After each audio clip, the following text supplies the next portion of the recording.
Hello बच्चों। आज जो मैं आपको पढ़ाऊंगा ये एग्ज़ाम ओरिएंटेड मेरा लेक्चर होगा। ये लेक्चर देखिए, वैसे स्पेशली मैं आपको बीएससी फर्स्ट सेमेस्टर के स्टूडेंट्स के लिए बना रहा हूँ, लेकिन ये लेक्चर जो है आपके जो कॉम्पिटिटिव एग्जाम्स में जो बच्चे दे रहे हैं उनके लिए भी ये बहुत लाभकारी होगा। इस लेक्चर के माध्यम से वो देख करके अपने कॉन्सेप्ट को और एकदम क्लियर कर सकते हैं। तो मेरे इस लेक्चर को आप देखिए, आपको समझ में जरूर आएगा। इस लेक्चर को बीएससी फर्स्ट सेम के नाम से मैं बना रहा हूं, और लेकिन ये लेक्चर जो है आपके जो 11th के स्टूडेंट्स हैं उनके लिए भी लाभकारी है, जो प्रिपरेशन कर रहे हैं नीट की उनके लिए भी ये लाभकारी है। तो इसको आप देखिए और समझ में जरूर आएगा। मैं एग्जाम ओरिएंटेड पढ़ा रहा हूँ बीएससी के लिए, लेकिन ये आपके लिए भी कारगर है। तो इसमें आप घबराइएगा नहीं, आपको समझ में भी बहुत आएगा, सारे कॉन्सेप्ट क्लियर रहेंगे। जैसे आप एक चैप्टर है आपके किताब में periodic properties, BSc first year में ये दिया हुआ है।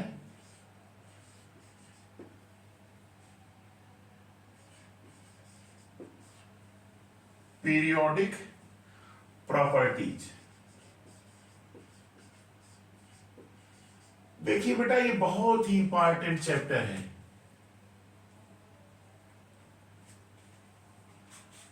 पीरियोडिक प्रॉपर्टीज में जो हमको पढ़ने हैं, क्या क्या पढ़ने हैं? पहले पढ़ना है एटॉमिक रेडियस। एटॉमिक रेडियस याद रखिए, सिलेबस देखिए इसका हम लिख दे रहे हैं। एटॉमिक रेडियस पढ़ना है। इसके बाद जो है इसमें एटॉमिक रेडियस के बाद आपको पढ़ना है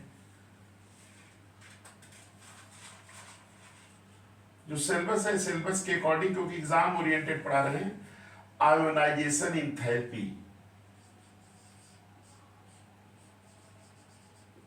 आयोनाइजेशन इंथैल्पी ये पढ़ना है, या इसी को आयोनाइजेशन पोटेंशियल भी करके दिया हुआ है। और तीसरा जो है आपका टॉपिक क्या पढ़ना है? इलेक्ट्रोनिगेटिविटी, नहीं इलेक्ट्रॉन अफिनिटी, इसके बाद इलेक्ट्रोनिगेटिविटी। Electron affinity.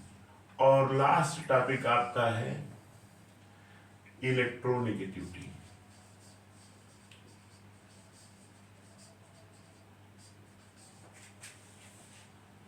इलेक्ट्रोनिगेटिविटी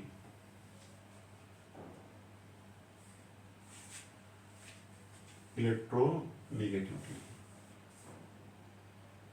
इतने टॉपिक बेटा पढ़ने हैं।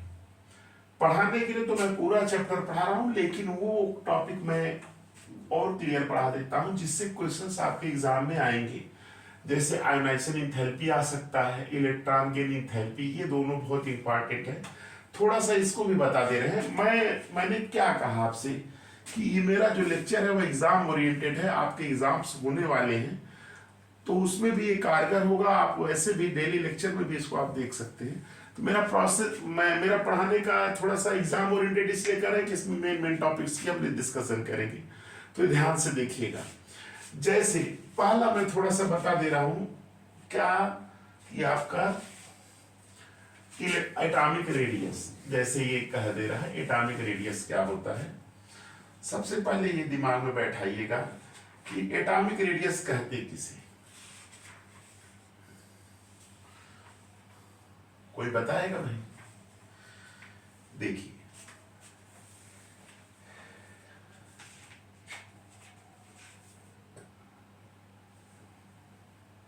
जैसे ये बेटा न्यूक्लियस होता है।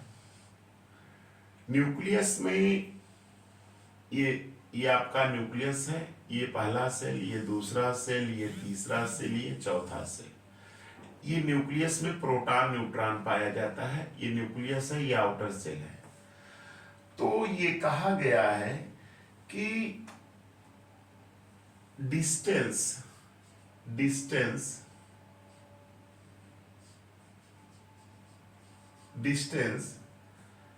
between the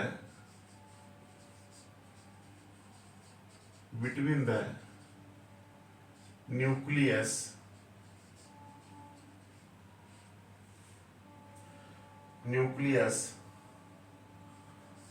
of the atom, distance between the nucleus of the atom and the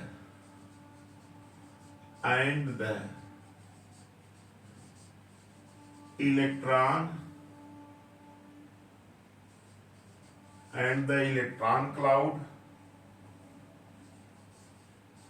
of the outer most cell। इसी को क्या मान लिया गया, उन्होंने क्या कहा है, atomic radius, called atomic radius, ये कहा गया है। लेकिन ये दिमाग में बैठाइए कि ये नहीं possible, it is not possible. देखिए क्या है, ये याद रखिएगा, however it is not possible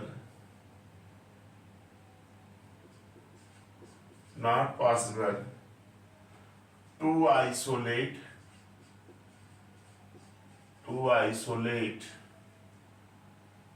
an atom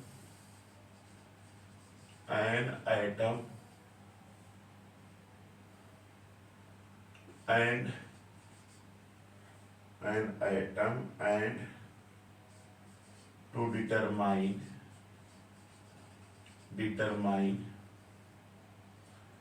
its radius।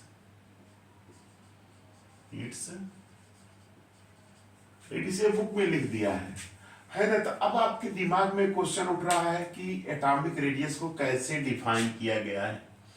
तो अब ध्यान से देखिएगा कि कैसे इसको डिफाइन किया गया। मैं बता रहा हूं, पहले ये कहा गया है कि distance between the nucleus of an atom and the electron cloud of the outer most shell, electron का उसको एटॉमिक रेडियस कहा गया। लेकिन however it is not possible to isolate an atom and to determine its radius. तो ये possible, इसको एक तरह से इमेजिनरी मान लिया गया। अब इसको जो है एटॉमिक रेडियस को कैसे डिफाइन किया है, देखिएगा, ध्यान से सुनिएगा। हम आपको समझा दे रहे हैं, आपको समझ में भी आ जाएगा। देखिए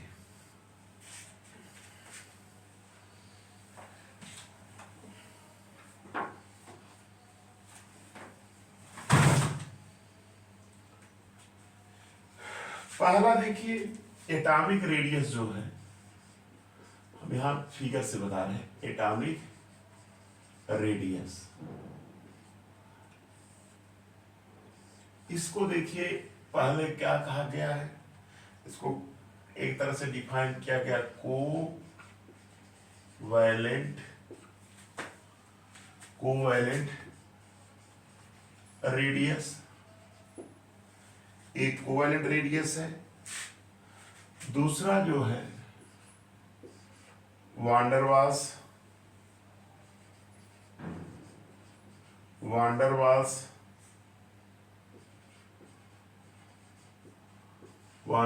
रेडियस है।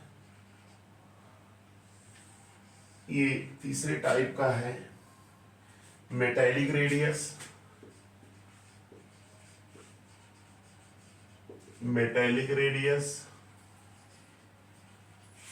और चौथे टाइप का है आयनिक रेडियस। ये देखिए, ये डिफाइन किया गया है atomic radius, covalent, van der Waals radius, metallic और आयनिक। अब समझिए, देखिए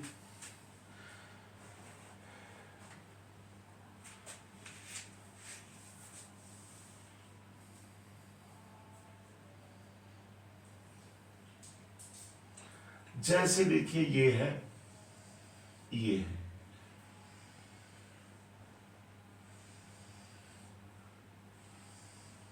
गोला नहीं बना, इसको गोला है, फिर से बना देना।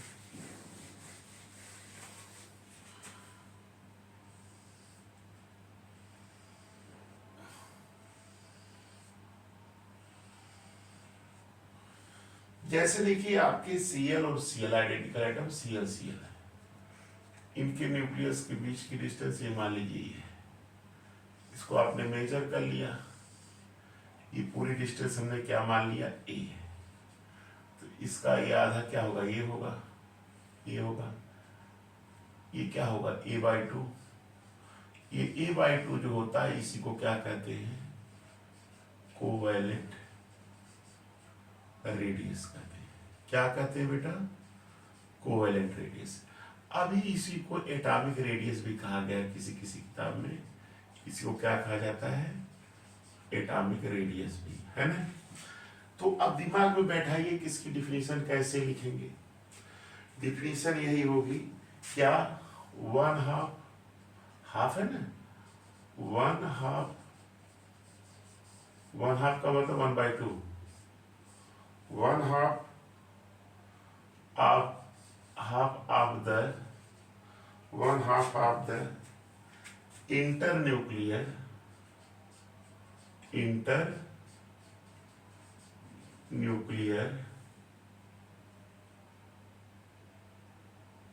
distance, internuclear distance between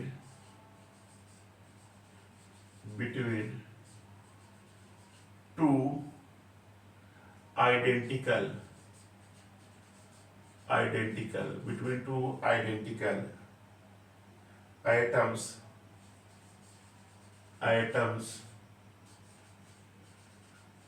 bonded by single covalent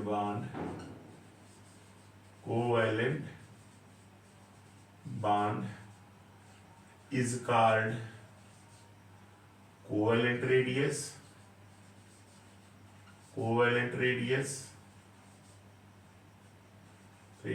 और इसी को क्या कहा गया कहीं कहीं एटॉमिक रेडियस। समझ में आया। 1/2 of the internuclear distance between two identical atoms bonded by single covalent bond is called covalent radius or atomic radius। ये atomic radius की डिफिनीशन है। अब आप जान रहे हैं ये दो एटम में Cl सिंगल बॉन्ड द्वारा जुड़े हैं, देखिए शेयरिंग हुई है ना इनके बीच में, तो इनके न्यूक्लियस के बीच की दूरी का आधा कर देंगे तो क्या आएगा, कोवेलेंट रेडियस आ जाएगा।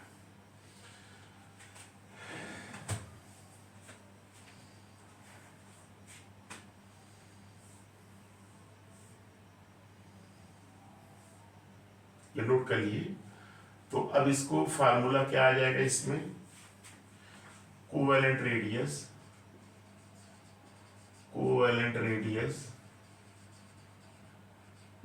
is equal to internuclear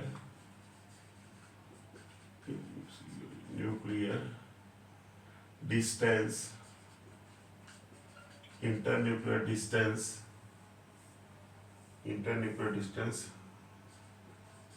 between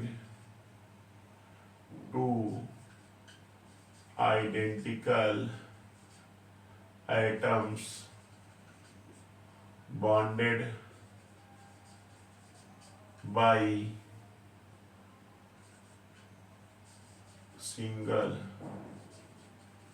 covalent bond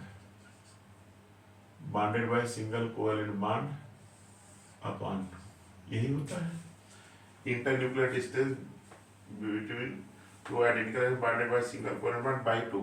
ये आपका फार्मूला हो गया। तो इसको आप इतना नोट कर लीजिए,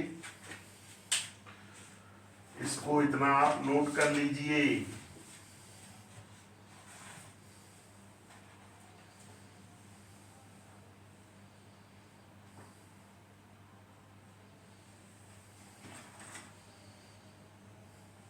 जैसे मान लीजिएगा ये नोट कर लिए ना। अब जैसे देखिएगा इसमें एक चीज और बता दे रहे हैं कि जैसे दो एटम्स हैं, है ना, जैसे ए है ना, ए तो RA इज इक्वल टू क्या होगा, DAA अपॉन 2, है ना। ये भी कह सकते हैं, या R covalent R covalent is equal to bond length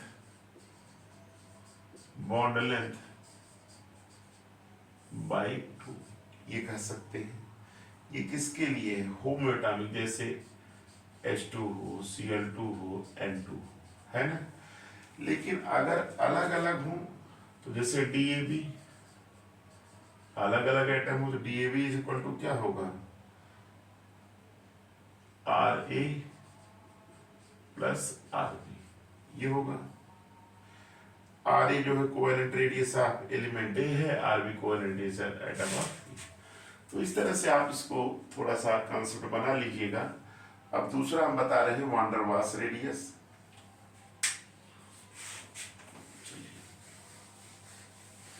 ये कोवेलेंट खत्म हो गया, दूसरे का नंबर आ गया।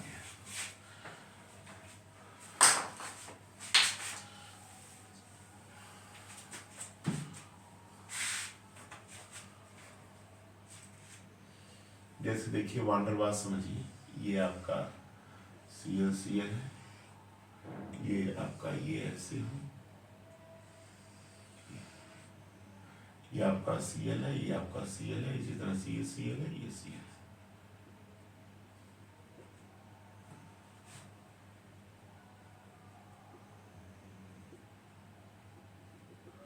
अब ये दो डिस्टेंट एटम है ना, पास पास में, ये इनके न्यूक्लियस के बीच की दूरी मेजर करिए, और ये न्यूक्लियस की दूरी अब मान लीजिए A आ गया, तो इसका आधा क्या होगा?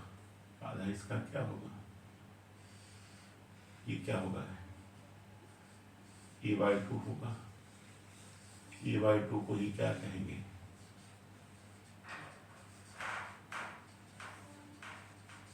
वान डेर वाल्स रेडियस। इसी को क्या कहेंगे?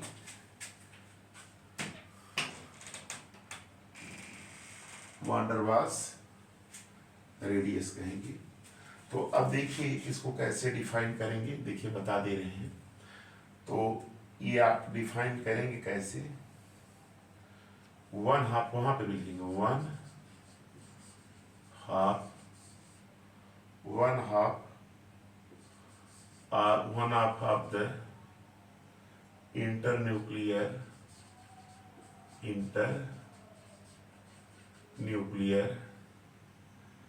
distance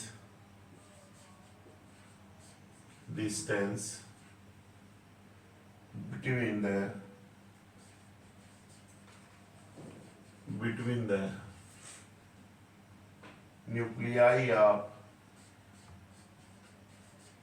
nuclei of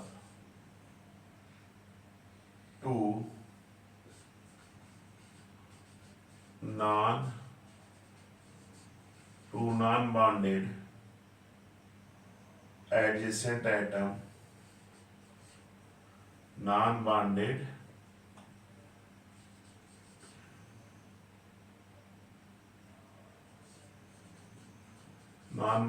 adjacent atom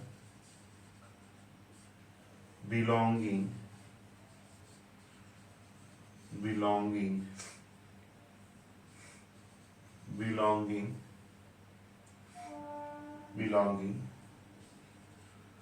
to the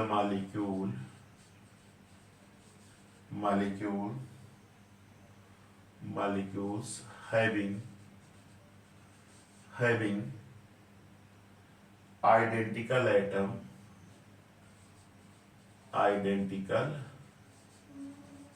atoms in solid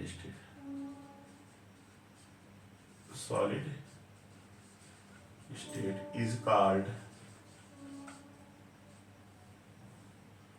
one der Waals radius. Van der Waals radius, ये देखिए डिफिनीशन है। 1/2 of the internuclear distance between the nuclei of two non-bonded adjacent atoms belonging to the molecule having identical atoms in solid state is called van der Waals radius. ये देखिएगा सबसे बड़ी radius यही होती है इसमें। अब ये दिमाग में बैठा लीजिएगा, जैसे आपका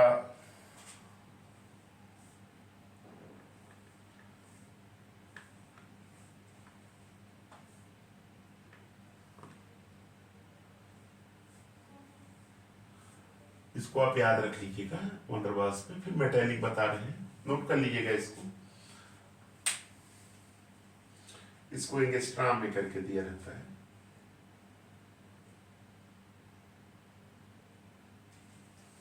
नोट करिए।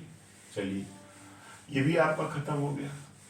अब जो है आपका तीसरा टॉपिक आया है मेटेलिक रेडियस।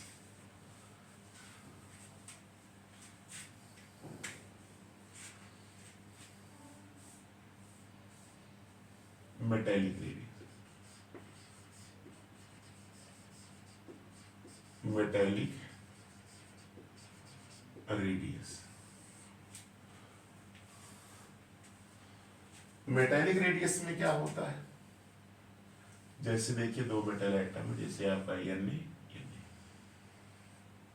दो मेटल एटम है, ये Na है, ये भी आपका Na, एक दूसरे के पास पास है ना। इनके बीच की डिस्टेंस क्या है? A। इनका आधा क्या होगा? ये A/2 होगा, A/2। इसी को क्या कहेंगे? मेटेलिक रेडियस कहेंगे। क्या कहेंगे? Metallic radius. तो इसमें मेटल एटम्स की बात होगी, तो याद रखिए इसको कैसे डिफाइन करेंगे। इसमें भी वही one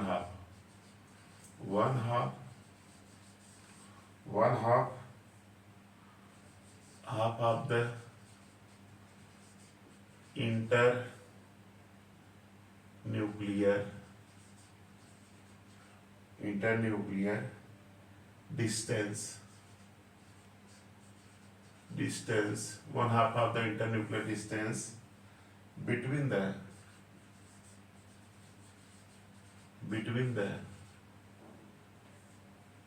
two, 1/2 of the internuclear distance between the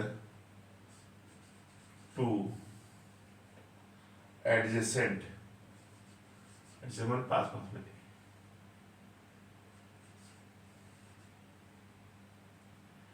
adjacent metal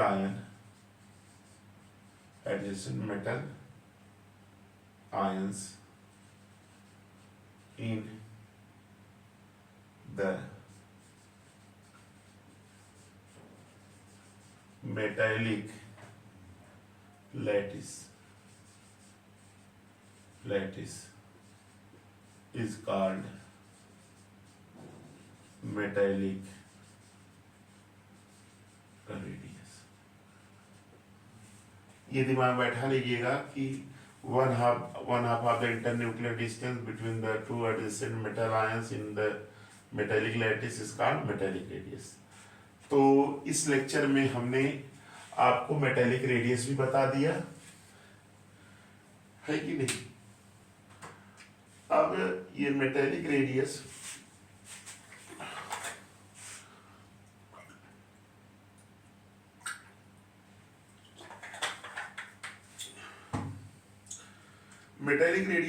आपको जानकारी हो गई होगी। सबसे बड़ी जो रेडियस होती है, इसमें याद रखिएगा, मैं लिख दे रहा हूं, ये नोट कर लिए ना, ये बेटा ये याद रख लेना, ये नीट में बहुत बार पूछा गया है, आ भी सकता है। ये ऐसे, ये comparison different types of radius में देखिए, पहले वांडर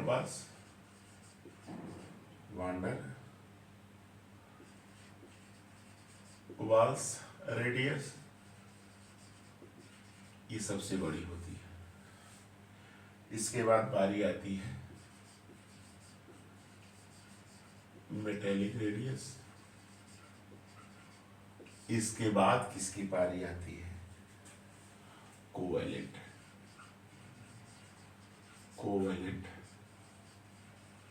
रेडियस। ये याद रखिएगा,